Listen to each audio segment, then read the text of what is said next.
رابعہ بصری کے حسن پر عاشق نوجوان کا قصہ۔ بسم اللہ الرحمن الرحیم۔ السلام علیکم معزز خواتین و حضرات۔ پیارے نبی صلی اللہ علیہ وآلہ وسلم کی شریعت پر جن محترم لوگوں نے احسن طریقے سے عمل کیا اور جنہوں نے اپنی زندگیاں سنت نبی میں گزار دیں، انہیں اولیاء کرام کہا جاتا ہے۔ انہی مقدس و محترم اور برگزیدہ ہستیوں میں نہایت معتبر نام حضرت سیدہ رابعہ بصری کا ہے۔ حضرت رابعہ بصری قیامت تک خواتین کے لیے مشعل راہ ہیں۔ خواتین و حضرات، معروف صوفی شخصیت رابعہ بصری کی پیدائش 95 ہجری سے 99 ہجری کے دوران عراق کے شہر بصرہ میں ہوئی۔ وہ ایک انتہائی غریب لیکن معزز گھرانے میں پیدا ہوئیں۔ رابعہ بصری اپنے والدین کی چوتھی بیٹی تھی، اس لیے آپ کا نام رابعہ یعنی چوتھی رکھا گیا۔ رابعہ بصری کے والدین کی غربت کا اندازہ اس بات سے لگایا جا سکتا ہے، جب رابعہ بصری پیدا ہوئیں آپ کے والدین کے پاس دیا جلانے کے لیے تیل تھا اور نہ آپ کو لپیٹنے کے لیے کوئی کپڑا۔ آپ کی والدہ نے آپ کے والد سے درخواست کی کہ پڑوسیوں سے تھوڑا تیل ہی لے آئیں تاکہ دیا جلا سکیں۔ آپ کے والد نے پوری زندگی اپنے خالق حقیقی کے علاوہ کسی کے آگے ہاتھ نہ پھیلایا تھا۔ رابعہ بصری کے والد پڑوسی کے دروازے تک تو گئے لیکن خالی ہاتھ واپس لوٹ آئے۔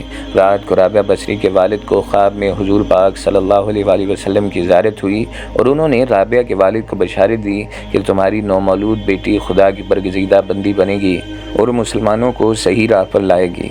تم امیر بصرہ کے پاس جاؤ اور اسے ہمارا پیغام دو کہ تم امیر بصرہ ہر روز رات کو 100 مرتبہ اور جمعہ رات کو 400 مرتبہ درود پاک کا نذرانہ بھیجتے ہو، لیکن پچھلی جمعہ رات کو تم نے درود شریف نہ پڑھا، لہٰذا اس کے کفارے کے طور پر 400 دینار بطور کفارہ یہ پیغام پہنچانے والے کو دے دو۔ رابعہ بصری کے والد اٹھے اور امیر بصرہ کے پاس پہنچے۔ اس دوران آپ کی آنکھوں سے خوشی کے آنسو جاری تھے۔ جب امیر بصرہ کو رابعہ بصری کے والد کے ذریعے حضور پاک صلی اللہ علیہ وآلہ وسلم کا پیغام ملا تو یہ جان کر انتہائی خوش ہوا کہ وہ نبی آخر الزماں کی نظروں میں ہے۔ اس نے شکرانے کے طور پر فوراً 1000 دینار غربا میں تقسیم کرائے اور 400 دینار رابعہ بصری کے والد کو عطا کیے اور ان سے درخواست کی کہ جب بھی کسی چیز کی ضرورت ہو بلا جھجک تشریف لائے۔ کچھ عرصے بعد رابعہ بصری کے والد انتقال کر گئے۔ اسی اثناء میں بصرہ کو سخت قحط نے اپنی لپیٹ میں لے لیا۔ قحط کے دوران رابعہ بصری اپنی بہنوں سے بچھڑ گئی۔ ایک بار رابعہ بصری ایک قافلے میں جا رہی تھی کہ قافلے کو ڈاکوؤں نے لوٹ لیا اور ڈاکو کے سرگنا نے رابعہ بصری کو اپنی تحویل میں لے لیا اور آپ کو لوٹ کے مال کی طرح بازار میں لونڈی بنا کر پیش کیا۔ آپ کا آقا آپ سے انتہائی سخت محنت و مشقت کا کام لیتا، اس کے باوجود آپ دن بھر کام کرتی اور رات بھر عبادت کرتی رہتی اور دن میں بھی زیادہ تر روزے رکھتی۔ اتفاقاً ایک بار رابعہ بصری کا آقا آدھی رات کو جاگ گیا اور کسی کی گریہ وزاری کی آواز سن کر دیکھنے چلا گیا کہ رات کے اس پہر کون اس طرح گریہ وزاری کر رہا ہے۔ وہ یہ دیکھ کر حیران رہ گیا کہ رابعہ بصری اللہ کے حضور سرو سجود ہیں اور نہایت عاجزی کے ساتھ کہہ رہی ہیں، اے اللہ تو میری مجبوریوں سے خوب واقف ہے، گھر کا کام کاج مجھے تیری طرف آنے سے روکتا ہے، تو مجھے عبادت کے لیے پکارتا ہے، مگر میں جب تک تیری بارگاہ میں حاضر ہوتی ہوں نمازوں کا وقت گزر جاتا ہے، اس لیے میری معذرت قبول فرما لے اور میرے گناہوں کو معاف کر دے۔ اپنی کنیز کا یہ کلام اور عبادت کا یہ منظر دیکھ کر رابعہ بصری کا مالک خوف خدا سے لرز گیا۔ اس نے یہ فیصلہ کیا کہ ایسی اللہ والی کنیز سے اپنی خدمت کرانے کے بجائے بہتر یہ ہوگا کہ خود اس کی خدمت کی جائے۔ صبح ہوتے ہی وہ آپ کی خدمت میں حاضر ہوا اور اپنے فیصلے سے آپ کو آگاہ کیا۔ اس نے کہا کہ آج سے آپ میری طرف سے آزاد ہیں، اگر آپ اسی گھر میں قیام کریں تو میری خوش نصیبی ہوگی، ورنہ آپ اپنی مرضی کی مالک ہیں، لیکن اگر آپ یہاں سے کوچ کر جانے کا فیصلہ کرتی ہیں تو میری بس ایک درخواست ہے کہ میری طرف سے کی جانے والی تمام زیادتیوں کو اس ذات کے صدقے معاف کر دیں جس کی آپ راتوں کو جاگ جاگ کر عبادت کرتی ہیں۔ خواتین و حضرات، جو بھی انسان اللہ کا ہو جاتا ہے تو اللہ پاک اس کی حفاظت و نصرت فرماتے ہیں اور دنیا کی کوئی طاقت بھی اس کو نقصان نہیں پہنچا سکتی۔ خواتین و حضرات، ابتدا میں حضرت رابعہ بصری رحمۃ اللہ تعالیٰ علیہ کے حسن و جمال کی دھوم مچی ہوئی تھی، مگر جوانی کے شب و روز انہوں نے یاد الہی میں گزار دیے۔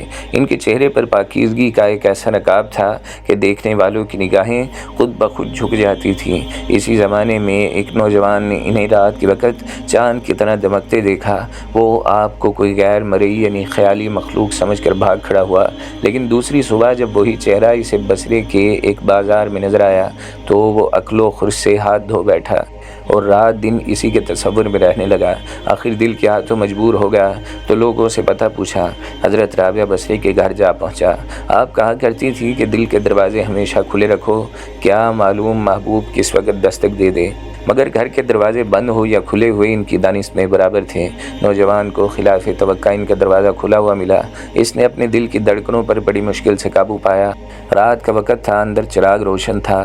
یہ سوچ کر بے باکی سے اندر داخل ہو گیا کہ حال دل سنا دینے میں کیا حرج ہے، زیادہ سے زیادہ انکار ہی ہو جائے گا۔ واپسی کا دروازہ بہرحال کھلا ہوا، لیکن جب وہ اندر پہنچا تو وہاں کوئی نہیں تھا۔ البتہ چھت سے ایسی آواز آ رہی تھی جیسے کوئی زیر لب ہجر کا رونا رو رہا ہو۔ نوجوان تیزی سے زینے چڑھ گیا۔ حضرت رابعہ بصری عشاء کی نماز سے فارغ ہو کر ثنا خوانی کر رہی تھی۔ پروردگار، ستارے روشن ہو گئے، لوگ سو گئے، بادشاہوں نے دروازے بند کر لیے۔ ہر محبوب اپنے محبوب سے محو راز و نیاز ہے اور میں تیرے سامنے کھڑی ہوں۔ نوجوان پر سکتہ طاری ہو گیا۔ اسی اثناء میں حضرت رابعہ بصری نے پلٹ کر اسے ایسی قہرآلود نظروں سے دیکھا کہ اس کی زبان گنگ ہو گئی۔ رابعہ رحمۃ اللہ تعالیٰ نے اس کے قریب آ کر پوچھا، کیا تم مجھ سے شادی کی درخواست کرنے آئے ہو؟ نوجوان نے لرزتے ہوئے ہاتھ سے اپنی زبان کی طرف اشارہ کیا۔ حضرت رابعہ بصری نے کہا، اس سے پہلے کہ زبان کی طرح تیرا دل بھی چپ ہو جائے، تو جس راستے سے آیا ہے اسی راستے سے لوٹ جا۔ وہ جوان صرف آنکھوں سے التجا کر سکتا تھا کہ نیک خاتون میری گویاں مجھے واپس دے دے، میں تیرے مرتبے سے واقف نہیں تھا، مجھ سے غلطی ہوئی، مجھے معاف کر دے۔ لا علمی ہمیشہ قابل معافی ہوتی ہے۔ اس کے خاموش آنسوں کے جواب میں حضرت رابعہ بصری نے کہا، نوجوان، تم نے اگر مجھ سے کوئی زیادتی کی ہوتی تو میں تجھے یقیناً معاف کر دیتی۔ میں نے خود کو بہت پہلے اپنے رب کے حوالے کر دیا تھا۔ اب یہ معاملہ تیرے اور رب کے درمیان ہے۔ معافی مانگنا ہے تو اس سے مانگ۔ تو صدقے دل سے توبہ کرنے کا ارادہ کرے تو شاید توبہ کی خاطر تیری زبان کھل جائے۔ یہ کہہ کر وہ نماز کے لیے کھڑی ہو گئیں۔ نوجوان بھی بے اختیار سجدے میں گر گیا۔ وہ رو رہا تھا، نامعلوم کب تک روتا رہا۔ جب اسے ہوش آیا تو زبان کھل چکی تھی اور توبہ توبہ کا ورد کر رہی تھی۔ بصرہ کے بازاروں میں سال ہر سال تک ایک مجذوب گرمی، جاڑے اور برسات سے بے نیاز ہو کر دیوانہ وار توبہ توبہ کے نعرے لگاتا رہا۔ اس کے نعروں سے بصرے کی راتیں گونج اٹھیں اور بچے سہم کے ماؤں کے سینوں میں دبک جاتے۔ آخر ایک دن وہ مجذوب اچانک ہی کہیں غائب ہو گیا۔ وہ مجذوب یہی مذکورہ نوجوان تھا جو حضرت رابعہ بصری کی بدولت ہی دربار خداوندی میں مقرب ٹھہرا۔ رابعہ بصری ایک بہت نیک اور عابدہ زاہدہ خاتون تھی۔ آج لوگ ان کی عبادت کی مثالیں دیتے ہیں۔ جب ان کی وفات کا وقت قریب آیا تو ان کی شاگرد خواتین لڑکیاں ان کے ارد گرد بیٹھی تھیں۔ ان شاگردوں نے درخواست کی کہ ہمیں کچھ نصیحت کریں تو رابعہ بصری نے فرمایا، کبھی بھی بغیر نکاح کے نہ رہو، اور پھر اپنا واقعہ سنایا کہ میں جب آدھی رات کو مصلے پر بیٹھ کر اللہ کی عبادت کرتی تھی، اس وقت کلیوں میں پھرنے والا چوکیدار جب میرے گھر کے سامنے سے گزرتا تھا تو میرے دل میں برے برے وسوسے آتے تھے کہ اس وقت سارے لوگ سوئے ہوئے ہیں، کوئی بھی نہیں دیکھ رہا۔ یہ تو اللہ کا کرم ہوا کہ اس نے مجھے زنا سے محفوظ رکھا۔ اس واقعے سے آپ اندازہ لگائیں کہ رابعہ بصری جیسی پاک دامن اور عابدہ زاہدہ خاتون کو ایسے وسوسے آ رہے ہیں تو آج کل کے اس گندے معاشرے میں جہاں ہر طرف بے حیائی، بے پردگی اور بے دینی کا ماحول غالب ہے، ایسے میں کون عورت ہے جو اپنے آپ کو بچائے گی؟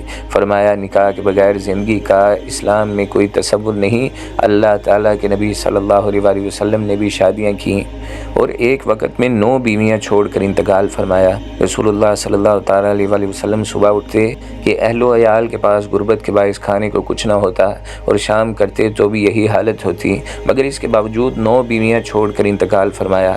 اللہ تعالیٰ کے نبی صلی اللہ علیہ وآلہ وسلم نے بغیر نکاح کی زندگی گزارنے سے منع فرمایا۔ خواتین و حضرات، ایک دفعہ حضرت حسن بصری رحمۃ اللہ تعالیٰ علیہ نے حضرت رابعہ سے کہا کہ آپ شریعت کے مطابق شادی کر لیں۔ فرمایا، نکاح و شادی اس کے لیے جس کا کوئی وجود ہو، یہاں نہ میرا کوئی وجود ہے اور نہ میں اپنے آپ کی مالک ہوں، اللہ تعالیٰ کی مملوک ہوں۔ ایک دفعہ کچھ اور لوگوں نے بھی آپ سے کہا کہ آپ شادی کر لیجئے۔ فرمایا، اگر 3 فکروں سے مجھے بے فکر کر دیجئے تو میں ضرور شادی کر لوں۔ نمبر 1، آیا میں دنیا سے اپنا ایمان سلامت لے جاؤں۔ نمبر 2، بروز حشر میرا نامہ اعمال میرے دائیں ہاتھ میں ہو۔ نمبر 3، قیامت کے روز جب لوگ دائیں جانب سے بہشت میں اور بائیں جانب سے دوزخ میں پہنچائے جائیں تو مجھے کس جانب سے پہنچایا جائے گا؟ لوگوں نے کہا اس کا علم تو خدا ہی کو ہے۔ فرمایا تو پھر جسے اتنے عظیم افکار اور اقمام پیش ہو وہ بھلا کیا شوہر کر سکتی ہے؟ رابعہ بصری نے تقریباً 88 سال کی عمر پائی۔ آپ نے آخری سانس تک عشق الہی کی لذت و سرشاری کو اپنا شاعر بنائے رکھا، یہاں تک کہ اپنی آخری سانس تک معبود حقیقی کی محبت کا دم بھرتی رہیں۔ آخری وقت آپ نے اپنے ولی اور صوفی ساتھیوں کو بتایا، میرا محبوب و معبود ہمیشہ سے میرے ساتھ ہے۔ مذہبی کتب میں ملتا ہے کہ مشائخ کرام میں 2 حضرت رابعہ بصری کے پاس گرے، دونوں بھوکے تھے اور تھکے ہوئے تھے، وہ دل میں کھانے کی عرض لیے یہ پہنچے۔ حضرت رابعہ نے 2 روٹیاں جو رات کی پڑی ہوئی تھیں پیش کیں، مگر اسی وقت دروازے پر ایک سائل نے آواز دی کہ اسے روٹی دی جائے۔ حضرت رابعہ نے دونوں روٹیاں اٹھائیں اور سائل کو دے دیں۔ دونوں مہمان بڑے حیران ہوئے اور مایوس بھی، مگر تھوڑی دیر کے بعد ایک کنیز دروازے میں داخل ہوئی، اس کے سر پر ایک دسترخوان تھا اور کہنے لگی، میری مالکہ مخدومہ نے یہ روٹیاں آپ کے لیے بھیجی ہیں۔ حضرت رابعہ نے روٹیاں گنی تو 18 تھی۔ حضرت رابعہ نے یہ کہا کہ روٹیاں واپس لے جاؤ، یہ میرے لیے نہیں ہے، کسی اور کی ہوں گی، تمہاری مخدومہ کو غلطی لگی ہے، واپس چلے جاؤ۔ تو وہ بھاگی مالکہ کے پاس گئی۔ مالکہ نے کہا کہ میں نے تو 20 روٹیاں بھیجنا چاہی تھی۔ 20 روٹیاں دی تو وہ کنیز دوبارہ لے کر حاضر ہوئی۔ حضرت رابعہ نے 20 روٹیاں لی اور مہمانوں کی خدمت میں پیش کرتے ہوئے کہا، 2 کے بدلے تو اللہ تعالیٰ نے 20 روٹیاں مقرر کی ہوئی تھیں۔ مہمان حضرت رابعہ کے اس انداز مہمان نوازی کو دیکھ کر حیران رہ گئے۔ حضرت رابعہ نے فرمایا، جب تم میرے پاس آئے تو مجھے احساس تھا کہ تم بھوکے ہو، مگر میرے پاس صرف 2 روٹیاں تھیں، ان 2 روٹیوں سے تمہارا پیٹ نہیں بھر سکتا تھا۔ سائل آیا، میں نے اللہ سے تجارت کی، وہ 2 کے بدلے 20 دیتا ہے، میں نے روٹیاں اس کی راہ میں دے دیں، مجھے یقین تھا اللہ تعالیٰ ضرور 20 روٹیاں دے گا۔ کنیز آئی، میں نے گنی 18 تھی، یہ کمی نہیں ہو سکتی تھی، میں نے واپس کر دیا، یہ حساب میں غلطی کی وجہ سے تھی، 20 آئیں تو تمہارے لیے حاضر کر دیں۔ حضرت رابعہ بصری شب و روز عبادت میں رہتی تھیں۔ آپ کو حج کا شوق ہوا، ایک گدھا بہت لاغر ان کے پاس تھا، اس پر اسباب لاد کر چل پڑیں، راہ میں گدھا مر گیا۔ دوسرے ہمراہیوں نے ان سے کہا کہ ہم آپ کا اسباب لے چلیں گے۔ آپ نے کہا تم سب جاؤ، میں تم لوگوں کے بھروسے پر نہیں آئی ہوں۔ قافلہ چلا گیا، آپ تنہا رہ گئیں۔ آپ نے درگاہ الہی میں عرض کی، اے ساری کائنات کے بادشاہ، کیا ایک غریب عورت کے ساتھ یہی معاملہ کیا جاتا ہے کہ تو نے پہلے مجھے اپنے گھر کی طرف بلایا، پھر راہ میں گدھے کو مار ڈالا اور تنہا بیابان میں سراسیمہ کر دیا۔ آپ کی مناجات ختم نہ ہوئی تھی کہ گدھا زندہ ہو گیا۔ آپ نے پھر اس پر اسباب لادا اور مکہ معظمہ کو چلی۔ حضرت رابعہ رحمۃ اللہ تعالیٰ علیہ قریب مکہ معظمہ کے پہنچی تو چند دن بیابان میں قیام پذیر ہوئیں اور مناجات کی کہ میرا دل رنجیدہ ہے کہ میں کہاں جاتی ہوں، میری بنیاد ایک مشت خاک ہے اور خانہ کعبہ پتھر کا بنا ہوا مستحکم مکان ہے، میری عرض ہے کہ تو مل جائے۔ حق تعالیٰ کی جانب سے غیبی آواز آئی، کیا تو چاہتی ہے کہ تمام عالم تہوبالا ہو اور سب کا خون تیرے نام اعمال میں لکھ دیا جائے؟ کہ تو نے نہیں سنا کہ موسیٰ نے دیدار کی عرض کی، ہم نے اپنی تجلی کوہ طور پر ڈالی، جس کا اثر یہ ہوا کہ تمام پہاڑ ٹکڑے ٹکڑے ہو گیا۔ ایک بار آپ پہاڑ پر گئیں، تمام شکاری جانور آپ کے ارد گرد جمع ہو کر آپ کی طرف دیکھنے لگے۔ اتنے میں حضرت حسن بصری رحمۃ اللہ تعالیٰ علیہ پہنچے، سب جانور ان کو دیکھ کر بھاگ گئے۔ حضرت حسن بصری نے آپ سے دریافت کیا کہ جانور تمہارے پاس کیوں کھڑے رہے؟ آپ نے پوچھا کہ تم نے آج کیا کھایا ہے؟ کہا میں نے گوشت روٹی کھائی ہے۔ آپ نے کہا جب تم نے ان کے بھائیوں کا گوشت کھایا ہے تو تم سے کیوں نہ بھاگیں؟ آپ سے حضرت حسن بصری رحمۃ اللہ تعالیٰ علیہ نے پوچھا کہ تم نے یہ مرتبہ کیوں کر پایا؟ آپ نے فرمایا میں نے کل موجودات کو خدا کی یاد میں گم کر دیا۔ حضرت حسن بصری نے پوچھا تم نے خدا کو کیوں کر جانا؟ آپ نے فرمایا کہ میں نے بے چوں چرا خدا کو پہچانا۔ ایک بار لوگوں نے آپ سے پوچھا کہ آپ کہاں سے آئی ہیں اور کہاں جائیں گی؟ فرمایا اس جہان سے آئی ہوں اور اس جہان میں جاؤں گی۔ لوگوں نے پوچھا کہ آپ اس جہان میں کیا کرتی ہیں؟ افسوس، لوگوں نے سبب پوچھا تو جواب دیا، افسوس کرتی ہوں کہ مجھے رزق اس جہان سے ملتا ہے اور میں کام اس جہان میں کرتی ہوں۔ لوگوں نے آپ سے پوچھا کہ آپ جس خدا کی عبادت کرتی ہیں اس کو دیکھتی بھی ہیں یا نہیں؟ آپ نے فرمایا کہ اگر میں اس کو نہ دیکھتی تو اس کی پرستش کیوں کرتی؟ آپ ہمیشہ رویا کرتی تھیں۔ لوگوں نے پوچھا کہ جب گناہ گار توبہ کرتا ہے تو اس کی توبہ قبول ہوتی ہے یا نہیں؟ آپ نے فرمایا کہ جب تک خدا توبہ کرنے کی توفیق نہیں دیتا کوئی گناہ گار توبہ نہیں کر سکتا، اور جب خدا نے توبہ کرنے کی توفیق دی تو توبہ بھی قبول کرتا ہے۔ پھر فرمایا اعضاء سے خدا کی راہ نہیں ملتی جب تک انسان کا دل بیدار نہ ہو، اور جب دل بیدار ہو گیا تو دوستی اعضاء کی ضرورت باقی نہیں رہتی۔ یعنی بیدار دل وہ ہے جو حق میں گم ہو جائے اور مدد اعضاء کی اس کو ضرورت نہ ہو، اور یہی درجہ فنا کا ہے۔ بس یہی وہ مقام ہے کہ قیامت کے روز خدا کا ذکر کرنے والے ہنستے ہوئے جنت میں داخل ہوں گے۔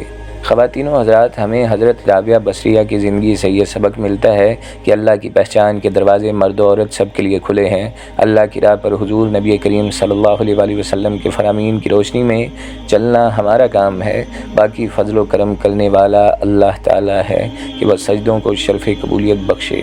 دعا ہے اللہ پاک ہمیں بھی عبادت و ریاضت والی زندگی گزارنے والا بنائے، آمین یا رب العالمین۔